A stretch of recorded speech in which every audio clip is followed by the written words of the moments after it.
Hey Tribe, it is Arlo, and we had a request for a subscapularis release. So we're going to show you what I as a therapist would do to release Jeff's subscap, and then I'll show you some at-home options that you can do yourself. It's actually pretty hard to do yourself. It's better to have someone do it for you, and so you can, if you have friends that like to torture you or whatever, this can be a good way to do that. Sorry.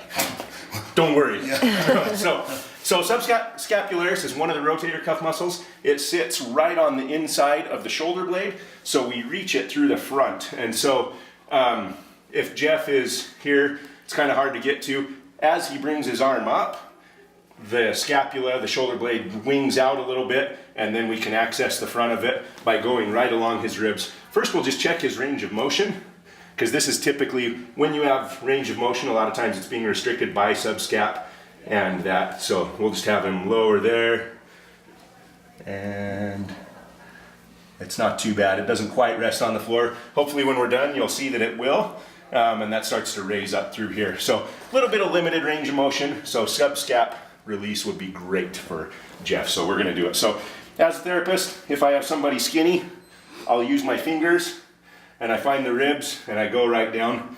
If I have somebody ripped, like Jeff, big and muscular, then I'm going to go with my knuckles because it's a little harder and it's not gonna hurt my fingers. So to bring his arm, I need to bring his arm up to expose the subscap.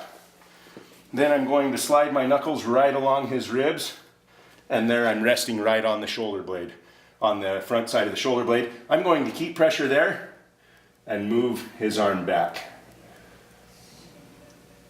And it's not very comfortable, but he has a good poker face. And we'll hit down by the bottom of the scapula and just work our way up.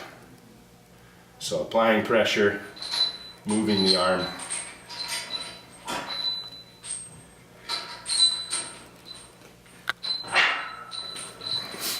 I'll do that several times. Then we'll actually do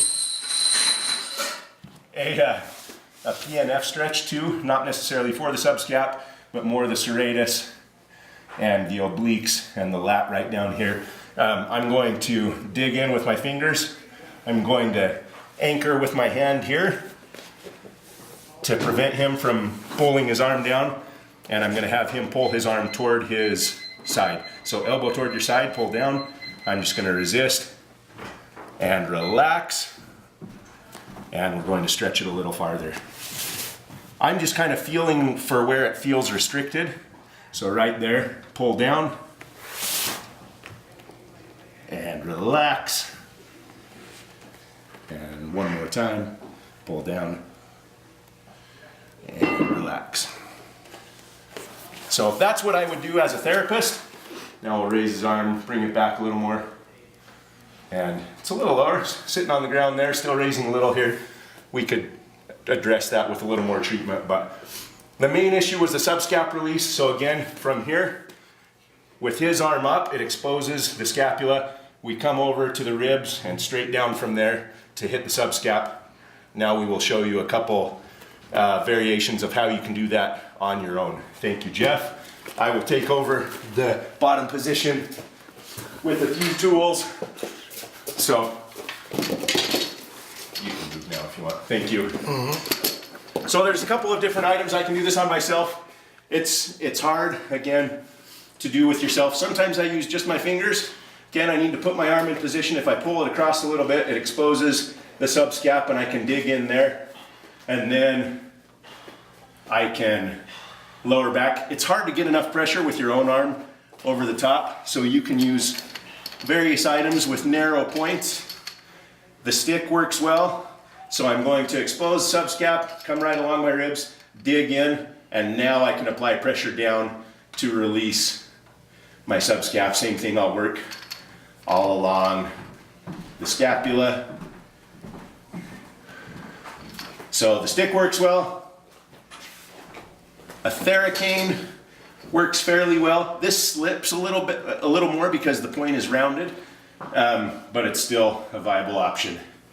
And again, I'm just going to lower down. I'm going to pin in and lower my arm. So this is considered pin and stretch. a pin and stretch technique, and I'm pin and stretching the subscapularis. Golf club, I also use occasionally. I can expose it by raising my arm, pulling it across, sink in, and then lower back. And that is how you can release your own subscapularis. But again, it's a lot easier to have a therapist do it for you, or a friend who likes inflicting pain. Over and out.